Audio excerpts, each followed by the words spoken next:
ये आकाशवाणी गोरखपुर है। अब आप प्रमोद कुमार सिंह से क्षेत्रीय समाचार सुनिए।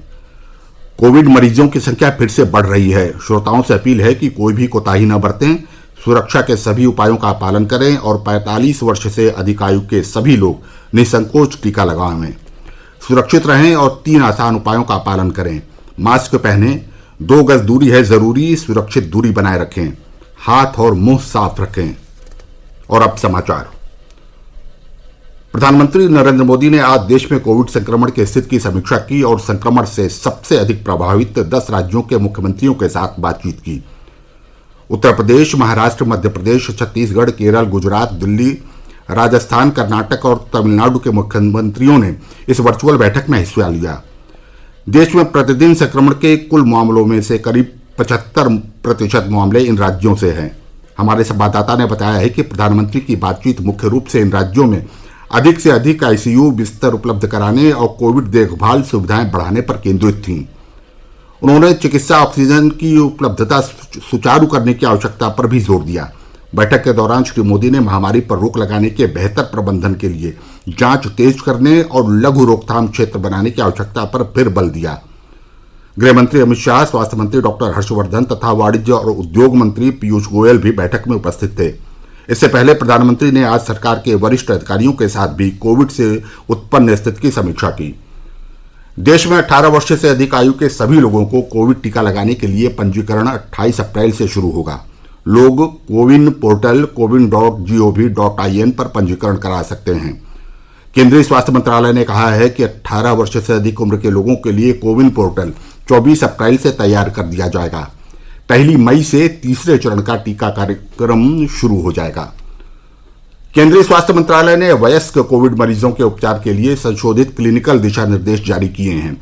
एम्स, आईसीएमआर, कोविड-19 राष्ट्रीय कार्यबल और मंत्रालय के अंतर्गत संयुक्त निगरानी समूह DGHS ने कहा है कि संक्रमण के लक्षण मिलने के 10 दिन के भीतर आपात स्थिति में रेमडेसिविर को केवल उन मरीजों को दिया जा सकता है जिन्हें मध्यम से गंभीर लक्षण हो और जिन्हें ऑक्सीजन की आवश्यकता हो।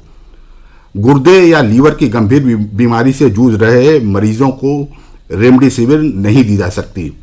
जो मरीज ऑक्सीजन सपोर्ट पर नहीं हैं या जो घर में हैं, उन्हें रेमडेसिविर लेने की जरूरत नहीं है। देश में अब तक 13,54,78,000 से अधिक कोविड टीके लगाए गए हैं। स्वास्थ्य और परिवार कल्याण मंत्रालय के अधिकारी ने बताया कि पिछले 24 घंटों में 3,32,730 लोग कोरोना से संक्रमित हुए।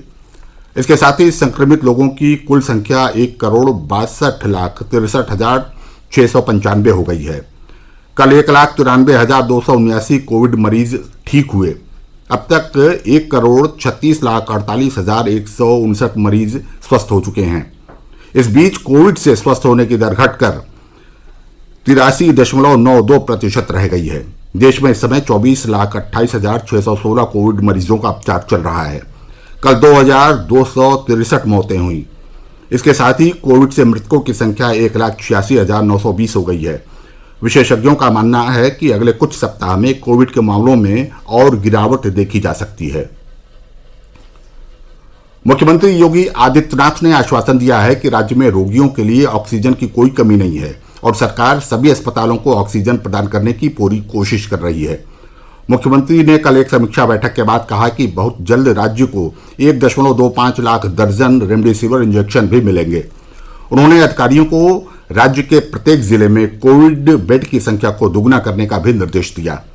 कल राज्य के स्वास्थ्य विभाग ने उपचार के बेहतर प्रबंधन के लिए निजी और सरकारी अस्पतालों के संस्थान को नए दिशा निर्देश जारी किए। अब निजी अस्पतालों को कोविड रोगियों के प्रवेश के लिए उनकी कोविड बेड क्षमता का 90% तक लेने की अनुमति है और 10% संदर्भ प्रवेश के लिए आरक्षित होंगे। निजी या सरकारी सभी अस्पतालों को प्रतिदिन सुबह और शाम सरकार को बिस्तर की वास्तविक स्थिति का डेटा उपलब्ध कराना होगा और इसे अपने संस्थान में नोटिस बोर्ड पर लगाना होगा। नई दिल्ली के अखिल भारतीय आयुर्विज्ञान संस्थान एम्स के निदेशक डॉक्टर रणदीप गुलेरिया ने कहा है कि घर या अस्पताल में क्वारंटीन में रह रहे अधिकांश लोगों को किसी विशिष्ट उपचार की आवश्यकता नहीं पड़ती, लेकिन उन्हें घबराहट होती है।